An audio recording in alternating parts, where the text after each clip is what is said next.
எங்கள் சின்ன பையனை வண்டியில் கூட்டிகிட்டு போவாங்க சார் ஷாப்புக்கு. போகும்போது சொல்லுவாங்க, அண்ணா வந்து ஒரு பையனை லவ் பண்ணா நீ என்னம்மா பண்ணுவ அப்படின்னு கேட்டாங்க சார். உங்க அண்ணன் என்ன பெரிய வெண்ணெய்?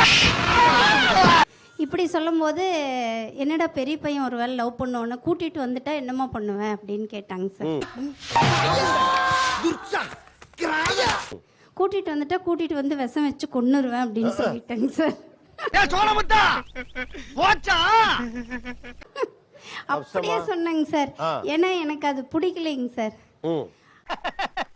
அரசியல்ல இதெல்லாம் சாதாரணமாப்பா. இல்லம்மா பொண்ணு அழகா இருந்ததுன்னா லவ் பண்ணா எனக்கு ஒரே கன்ஃபியூஸாவே இருந்துச்சுங்க சார். பெரிய பையன் தான் லவ் பண்ணுவானா என்னமோ, அதனாலதான் சின்னவன் இப்படி ஐடியா கொடுக்குறானா என்னமோ அப்படின்னு நினைச்சேங்க சார். அப்புறம் அதுக்கப்புறமா தான் தெரிஞ்சது சின்னவன் தான் லவ் பண்ணிட்டு இருக்காங்க. அதுக்கு அண்ணனை வச்சுதாங்க சார் இவன் கேட்டது எல்லாமே அண்ணனை வச்சுதாங்க சார் பேசினான். யார் சொல்லி கொடுத்தா? சொந்தமா யோசிச்சதுங்க.